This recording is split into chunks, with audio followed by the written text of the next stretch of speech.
Hello, everybody. Scott Golden here with the NWA Power Review for the 8th of June 2021. NWA Power continues to be one of my favorite wrestling programs weekly because they actually put wrestling first and it's not goofy high spots. NWA Power opens with Billy Corgan and Mickie James making an announcement about their first ever all-women's pay-per-view, in addition to the 73rd anniversary show, both of which are upcoming in the next few months. Joe Galli gives the business to Strictly Business, opening things up. Camille joins Joe Galli to talk about how it felt to be the new NWA World Women's Champion. She announced she's going to be part of the main event tonight and brings out Tom Latmere, and they show affection to each other. Galli cuts off Latmere, saying Camille earned her time and he should be ashamed of himself for what had been done to Trevor Murdoch at the pay-per-view on Sunday. He said he should be proud of Camille and focus on her. Galli cuts a babyface promo on Strictly Business. Says they're cheating, calling them despicable, leading to Aldis coming out with Chris Adonis and threatening Galli. Galli demands answers to what Aldis did. Tim Storm comes out and tells him to cool off, protecting him from Aldis. Galli then congratulated Camille, saying she won the title the right way before walking away. Storm then asked about the NWA National Title Tournament. Aldis says that as far as he's concerned, he's still the national champion. Storm rightly pointed out that Aldis put Adonis in the position where he had to lay down the title to enter the number one contenders battle royal. Aldis puts the blame on Billy Corgan and says it's Corgan's attempt to keep Strictly Business away from all the titles in the NWA.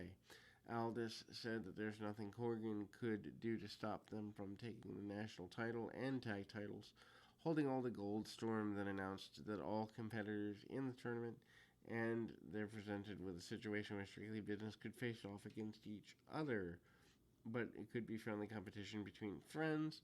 If that happens, Aldis then announced that he's going to be the second for Camille in her competition tonight. Mae Valentine says the former champion Serena Deeb, who puts over Camille, and how the match went, saying that night she was the better woman, and who knows what might happen in the future.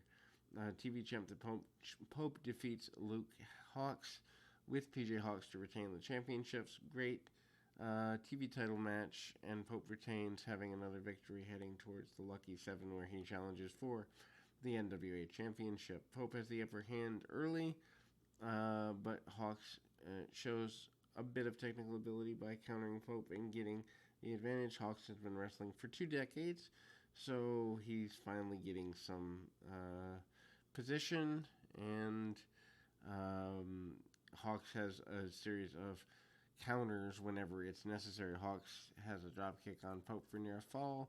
Time ticks down to 2-minute mark, and Hawx hits a backbreaker and then goes right after the back with knees as well. Hawx, knowing he didn't have much time left, tries to hit a few strikes, misses a corner charge. Pope hits a DDT and both men are down. Pope ducks a second kick attempt and hits an uppercut and drives him into the corner. Pope then hits Elijah Express for a pinfall victory. He shakes hands with Hawx and his son, who has seconded him after the match. Match gets a decent reaction from the fans in attendance. Kyle Davis and Valentine are plugging merchandise, and a masked man walks up beside them and signed by Billy Corgan, and Corgan is the only one who knew who he was and why he signed with the NWA. Masked Man said he didn't respect anyone backstage and that he's here to compete. Nice little turn. Taryn Terrell defeats Lady Frost. Lady Frost doesn't exactly look good in the contest. Terrell, she does the annoying bit very well. Terrell got heat that wasn't exactly in her best interest. Terrell leaves the ring and backs off right away, saying that she really didn't want to wrestle. Frost then demands Terrell get back in the ring. Terrell said she's going to leave and shook Frost's hands and invited her to leave the ring. Frost shook her hand and then goes to leave, but Terrell rolls her up and pulls the tights for the pinfall victory. Austin Idol and Tyrus come out for an unsanctioned promo with Kyle Davis, and he points out, Idol responds that Davis at birth was on schedules, which made me kind of wonder where this promo was going. Idol insisted that Tyrus could knock out anyone with a right hand, leading to BLKG's making his way out, and with a business proposition. Tyson Idol leaves. Anyway, he's a former indie star in the CCW vein, so that's a little weird too. Valentine is with Trevor Murdoch and said she wished she could be greeting him as NWA World Champion. Murdoch said he's used to being done over wrong in wrestling, but when he came to the NWA, he thought he had a chance. If it was a one-on-one match for the title, he said that Aldis beat him. He had Aldis beat, but he still lost. He'd given everything and wasn't enough. He said he was in need of some time to think and collect himself and figure out what he wants to do next. He said that he was a man without direction. He knew what he wanted, but maybe it just he wasn't going to win the big one. He said his best wasn't enough, and he really is struggling with how to tell his son. He couldn't do it. Awesome promo and strong character development here. La Rebellion, Beasta 666, and Mecha Wolf defeats the End. Power and Odison actually doesn't defeat them, but it's a double DQ. Basically, there's an angle on the top of this.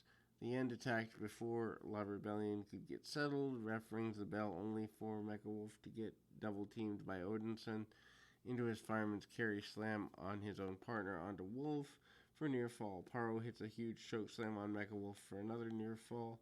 Match breaks down into a bunch of violence. All four men fight, and the referee couldn't get control. Calls for the bell. The End hits double powerbomb on La Rebellion in the ring, and they confront the announcers. They're saying there's no one safe. La Rebellion hits stereo suicide dives, and they brawl backstage. Aldis enters with a bunch of bouquets of flowers for Camille and introduced her as the NWA Women's Champion.